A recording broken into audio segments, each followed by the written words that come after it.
आज बुंदेलखंड के इस पावन स्थल दमोह में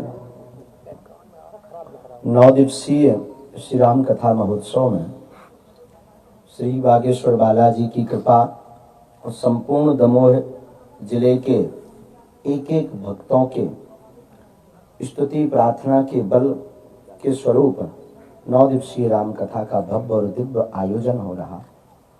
चूंकि पूर्ववत हमने सावधान किया था, पुनः हम आपको कहते हैं, माध्यम करता धरता जरूर यहाँ के विधायक जी टंडन जी दिखाई दे रहे हैं, अब तो इस पूरे आयोजन के आयोजक करता धरता हनुमान जी के साथ साथ पूरा जिला दमोह नगर वासी ही है। आज द्वितीय दिवस है, हमें आज्ञा लगी कि तुम्हें आने हैं, जब प्रेस वार्ता है तो हम आ गए। अब आप अपनी बात जो कुछ हो आपके मनोभाव में प्रश्न हो गए, आज्ञा करो। आप बोलते हो संदेश देने पहले संदेश देने, संदेश के रूप में यही है, जीवन में एक सूत्र सदैव याद रखना, बहुत आगे बढ़ना है, बहुत आगे जाना है। धर्म की यात्रा को साथ में लेकर के जो व्यक्ति बढ़ता है उसकी जिंदगी में रुकावट रोड़ा बहुत आते हैं, लेकिन अंत में विजय धर्म की ही होती है। पांडवों को लाक्षागार से लेकर के अज्ञातवास से लेकर के न जाने किन किन विपत्तियों से घिरना पड़ा, किन किन विपत्तियों का सामना करना पड़ा, लेकिन कहां 100 कौरव बड़ी भारी सेना और कहां बेचारे 5 पांडव, कोई बड़ी सेना नहीं, कोई सुविधा नहीं, कोई युद्ध के लायक व्यवस्था भी नहीं, लेकिन सत्य साथ था तो असत्य को हारना पड़ा और सत्य की विजय हुई। और आज की जिंदगी में भी यही है, मानने या ना मानने से, आपके कहने या कहने से फर्क नहीं पड़ता, विजय हमेशा सत्य की हुई है, वो होगी पुनः। आगे आपकी बात। महाराज जी, मेरा एक पहला सवाल ये है कि जो देश की प्रतिष्ठित जो यूनिवर्सिटी जेएनयू है उसमें लिखा गया, जो दीवारों पे लिखा गया कि ब्राह्मण भारत छोड़ो, उस पर आपकी क्या राय है? विचित्र दशा है, ब्राह्मण क्यों भारत छोड़े? कोई भी समाज क्यों छोड़े? केवल ब्राह्मण, क्षत्रिय, वैश्य या सेवक, कोई भी वर्ण हो, वो भारत क्यों छोड़े? किसी के बाप का भारत क्यों छोड़े? आप जो लिखने वाले हैं उनको भारत छोड़ना चाहिए। अच्छा, छोड़े भी तो कहाँ जाए, वो हमें देश बता दें। केवल ब्राह्मण की बात नहीं है, उन्होंने ब्राह्मण, क्षत्रियों को, वैश्यों को आज टारगेट किया है। कल वो एक एक करके सबको भारत से छोड़ने के लिए कहेंगे, और एक दिन वही बात हम जो बहुत पहले से चिल्ला रहे हैं कि उनका अधर्मियों का राज हो जाएगा। जो वो चाहते हैं अनेक कंट्रियों में जो उन्होंने किया है वही भारत में करेंगे। ये सोची समझी साजिश है, इसके लिए जागना पड़ेगा। आपसी वैमनस्यता, जातिवाद की दूर करनी पड़ेगी और सभी जातियों को एक होकर के हिंदू एकता का नारा देना पड़ेगा। महाराज जी, एक प्रश्न और है मेरा। फिल्म जो आ रही है पठान फिल्म आ रही है, उसके जो शाहरुख खान है यानी कि जो अभिनेता है, फिल्म आने से पहले वो वैष्णो देवी जाते हैं और उसी फिल्म में एक नायिका के साथ उसमें भगवा कपड़े में वो वहाँ पर डांस करते हैं, उस पर आपकी क्या राय है? पूर्ववत इस पर हम बोल भी चुके हैं, बहुत अच्छे से बोला है हमने, और उसका प्रभाव भी समूचे भारतवर्ष में दिख भी रहा है। जगह जगह बाइकआउट किया जा रहा है। हमारा किसी पार्टी से संबंधित विषय नहीं है, धर्म से संबंधित है। हम किसी भी पार्टी के आदमी नहीं है, हमारी एक पार्टी पहले से है, बजरंगबली पार्टी। हमारा उद्देश्य हमेशा यह रहा कि हर बार सनातन धर्म ही टारगेट क्यों बनता है आपकी मूवियों से। कभी अन्य धर्मों को बनाकर देखो, मूवी बनाना भूल जाओ।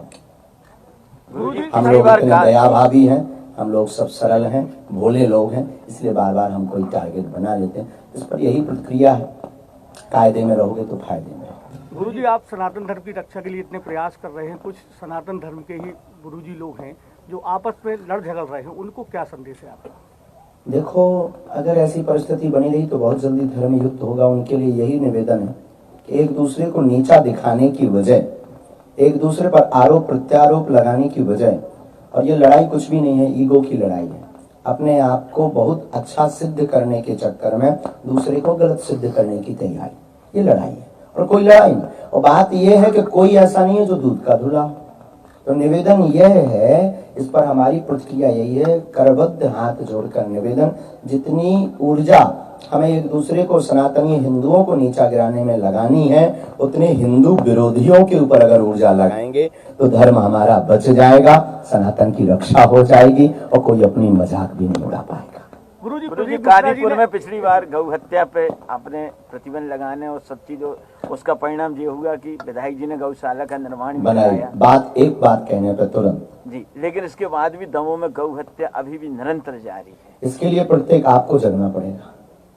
हमें लगता है आप लोग चुप हैं, इसलिए ऐसा। हम तो 9 दिन के लिए आए, आपको तो हर दिन यहाँ रहना है। और प्रत्येक पत्रकार बंधु ये आज ही प्रण ले ले कि गौ हत्या नहीं होने देंगे, और पीछे पड़ जाए उन लोगों के, माछी याद आ जाएगी, उन्हें नानी याद आ जाएगी। धर्मांतरण और हिंदू मतों में लगातार तोड़फोड़ की जा रही है। जी, धर्मांतरण ये दुर्भाग्य है, इसीलिए तो कथा करने आए हैं। अब जागो, एकता के लिए आप सब सबल करो, हिंदुओं को एक होना पड़ेगा।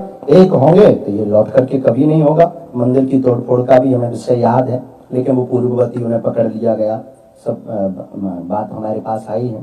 तो इसमें बस यही एक कहना है, निवेदन है कि आखिर हम लोग कब तक टारगेट बनेंगे। यही तो दुख है। लोगों को लगता है कि हम भड़काऊ बात करते हैं। हम भड़काऊ बिल्कुल, हम अहिंसावादी आदमी, हम हिंसा की बात ही नहीं करते हैं। लोगों को लगता है, लेकिन ये चीजें हम कब तक सहन करेंगे। दुख होता है, पीड़ा होती है। क्या दमोह के लोगों का जमीर चला देगा?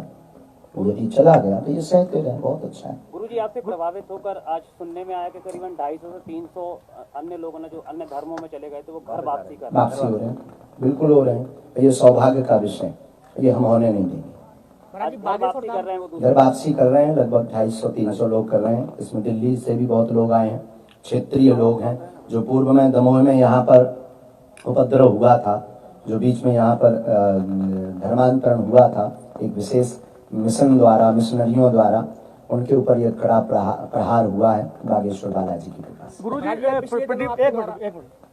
प्रदीप मिश्रा जी ने अभी कुछ दिन पहले एक बयान दिया था कि हर सनातनी के घर से एक एक व्यक्ति आरएसएस पे या बजरंग दल में जाना चाहिए। उनके उस वक्तव्य पर आपका कितना? उनकी निजी विचारधारा से संबंधित है, और बजरंग दल में जाना कौन सा बुरा है? सनातन की बात करना कौन सी बुरा है?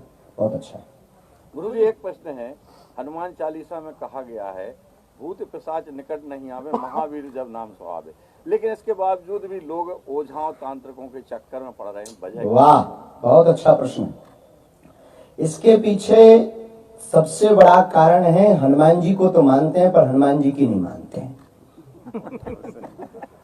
और उनमें हम आप भी शामिल हैं। तो हनुमान चालीसा को तो सब मानते हैं, हनुमान चालीसा की नहीं मानते। महावीर जब नाम सुनावे, बार बार जिस घर में जब बार बार सीताराम कहने से राम जी का आभास होने लगता है, तो भैया बार बार महावीर जी का नाम लेने से क्या हनुमान जी की सेना घर पर नहीं आ सकती? यही तो हम बार बार कह रहे हैं कि दुनिया तांत्रिक ओझा दरबारों में चक्कर में पड़ने की आवश्यकता नहीं है। हनुमान जी के चक्कर में पड़ो, आपके लिए आपके घर पर ही दिव्य दरबार है। गुरुजी, जैसा देखने में आ रहा है कि सारी दुनिया में अब कोविड को लेकर फिर से हाहाकार मच रहा है, तो एक चिट्ठी में चाहता हूं कि हमारे देश की निकालें आपके, क्या प्रिकॉशन होना चाहिए, क्या तैयारी होना चाहिए, और क्या भविष्य में? कोई अर्जी लगाने वाला आते ही नहीं है साहब। हमारी अर्जी मान लें आपके देश? बिल्कुल आपकी अर्जी मानेंगे, और आप दरबार में इस भाव को लेकर जरूर बैठिएगा। हम अपनी तरफ से प्रतिदिन अर्जी लगाते हैं, विश्व में सुख शांति हो, और आगामी समय में जो स्थितियां हैं वो पुनः विचित्र स्थितियां बनेगी। अति गंभीर तो नहीं, पर थोड़ा सा विचलित करेंगी मानवता को। गुरुजी, आपके विवाह को लेके काफी चर्चाएं रहती है सोशल मीडिया पे, तो आप स्पष्ट करेंगे कि पुराना विषय, बहुत पुराना विषय, कुछ नया ढूंढो। होगा, बहुत जल्दी होगा, आपको बुलाएंगे। तो शेरवानी बहुत लोगों ने सिलवाई, आप कोट पैंट सिलवाओ।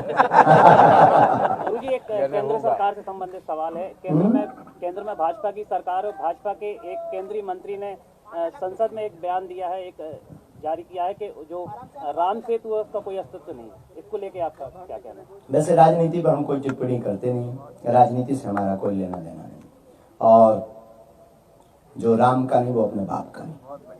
राम सेतु को लेकर उन्होंने कहा है कि यहाँ पर कुछ जो राम का नहीं वो अपने बाप का नहीं। राम सेतु को आप कभी पढ़िएगा, राम सेतु, राम सेतु पढ़ो तो कभी, उसने पढ़ा ही नहीं, मूर्ख आदमी।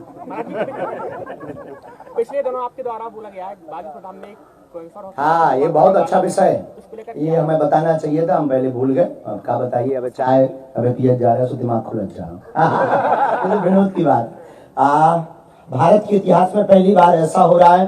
पहले हमारा भाव था, संकल्प था कि बालाजी का दिव्य और भव्य मंदिर बने बागेश्वर धाम पर। फिर हमारे गुरुजी ने हमको दूसरी प्रेरणा दी। तो भारत के इतिहास में ऐसा कभी नहीं हुआ होगा कि भूमि पूजन होने के बाद, मैप बनने के बाद, उसका नक्शा बनने के बाद हमारे गुरुजी ने उस नक्शा को फड़वा दिया। लगभग 2 से 3 करोड़ का पहले मंदिर का निर्माण हो रहा था। अब पूरे मध्य प्रदेश में सबसे बड़ी दिक्कत, बुंदेलखंड में सबसे ज्यादा दिक्कत है, एक बीमारी की दिक्कत है जो हर 6वें और 7वें व्यक्ति को है। गरीब व्यक्ति दवा नहीं ले पाता, टाटा मेमोरियल जा नहीं पाता, अंततोगत्वा उनकी मौत हो जाती है।